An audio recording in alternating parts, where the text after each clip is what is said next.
Hey, what's up guys? Welcome back to the channel. My name is Dexbot. I hope you guys are doing absolutely wonderful today.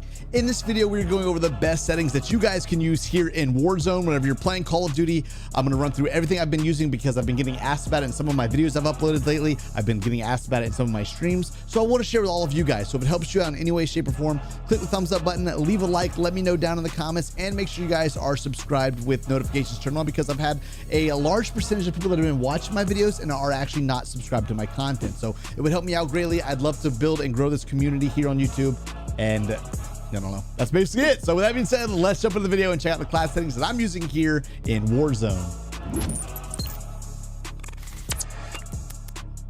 So one thing that's a major key whenever you're playing Black Ops Cold War, I told people that if you're playing on PS5, if you press start over the game itself and you go down to game version, you want to make sure you're playing the PS5 version of the game so you can get the best graphics, have the best settings that are accurate to the console that you're playing on.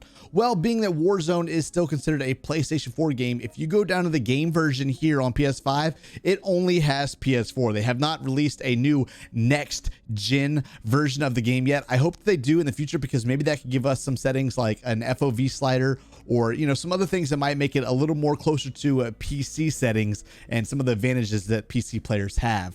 So with that being said, we're going to jump straight into the controller options. For my BR button layout, I use default. I use default on my stick layout preset.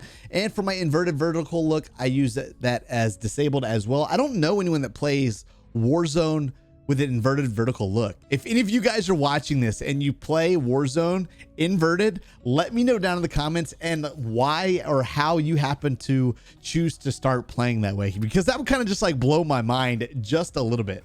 For my dead zone, I have it set to 0.05. For my horizontal stick sensitivity, I am using high, rated at 7. For my vertical stick sensitivity, I have it set to 6. For my aim down sight sensitivity for low zoom and high zoom, I have it set to 1. For my aim response curve time, I have it set to standard. The controller vibration, I have it set to disabled. A lot of times whenever I start playing a new Call of Duty game, I will have controller vibration enabled so I can get that that memory, that visual to actual feeling of what the time to kill is, right? Like you can feel the vibrations as you're landing your shots, hitting your bullets, and about how many it should take to eliminate your enemy, right? Well, once I get used to it and get a feel for that time to kill, basically, I will then turn off the controller vibration because I already have the mindset of how long it's gonna take me to eliminate my enemy. And I don't want my controller vibrating because I want to make sure I have the most accurate shot possible. So if my controller isn't having that slight little excess movement that you get with controller vibration, it's a little less that I have to worry about compensating for whenever I'm aiming my shot.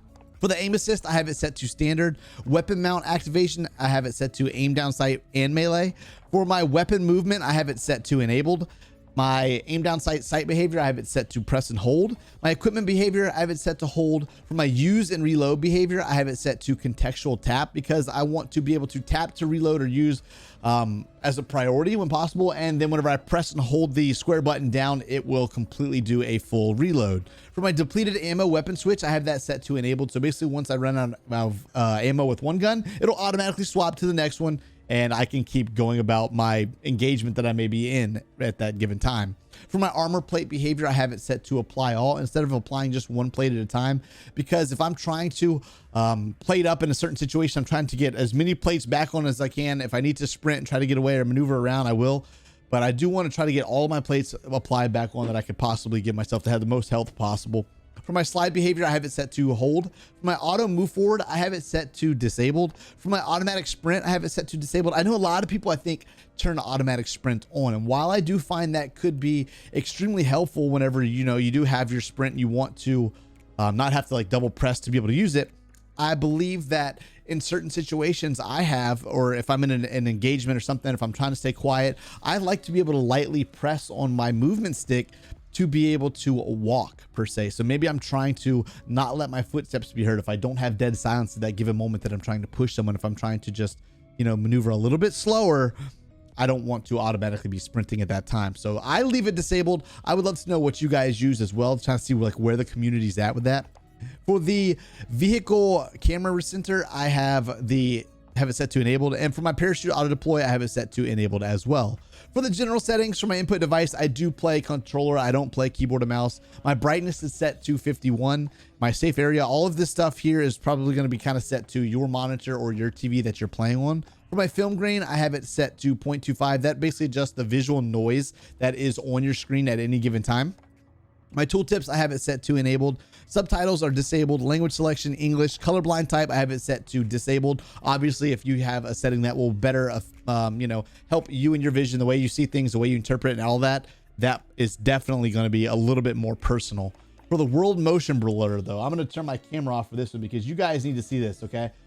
The world motion blur, whenever it's set to disabled, it removes the blurring of objects. So the left image here is disabled. The right image is when it's enabled, right? So if you're looking across this building, say left to right, whenever it's disabled, you might pick up your enemy that's located down in that window of that blue building. But if it's blurred and it's set to enabled, as you're moving really quickly back and forth with that blurry image there, that blurry visual, that I guess it would be video, then you might be apt to miss your enemy in that window, right? It's a little bit harder to take it in. And the same thing with the weapon motion blur.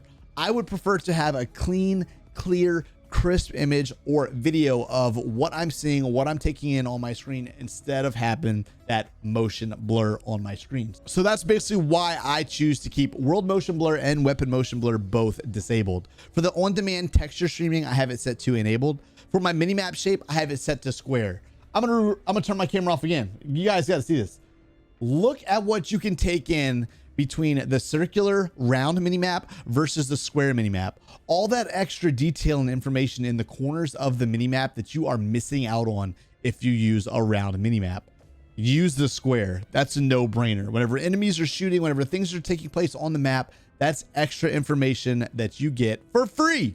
For the minimap rotation, I have it set to enabled, so obviously it's just going to keep it centralized, and it's going to rotate with you as you are moving around. It's static. It's going to be ever changing. For my Cardinal directional text, I have it set to letters. I do like, obviously, using the compass. It's great for call outs whenever you're playing Warzone. And I do like to kind of have like the west, north, south, east indicators as well. For my content filters for text chat, I have it set to enabled. Profanity filter enabled. For my dismemberment and gore effects, I have it set to enabled as well. As for my audio mix, I'm using home theater. My master volume is set to 100. My music volume is set to 40. The reason why I have that dialed back a good little bit is because a lot of times whenever you drop into the map and you hear the music playing in the background, sometimes it might prevent you from hearing information that you're trying to take in, right? Where your enemies are, where they might be coming from, where they might be pushing you, where they're shooting from, anything like that. I don't want that extra distraction. I honestly could probably turn it down to 0 and still be satisfied, but I like to hear just a little something. My dialogue and effects volume are both set to 100. Juggernaut music enabled. I have my hit marker sounds set to a modern warfare. My monolithic audio is set to disabled. Voice chat, I do have it on. I like to be able to talk to my enemies, sometimes troll them, mess with them, and all that good stuff. For my open mic threshold, 3.16, and my voice chat and microphone volume set to 100. For my account settings, I have my crossplay and crossplay communication both enabled. I like to play with people on different platforms, especially whenever I'm running open lobbies and all that good stuff whenever I'm streaming. So if any of you guys want to play with me sometime, I'll play with anyone on any platform. Drop your Activision ID down in the comments of this video, and I will add some of you guys back that, watch this video that show me some love on it.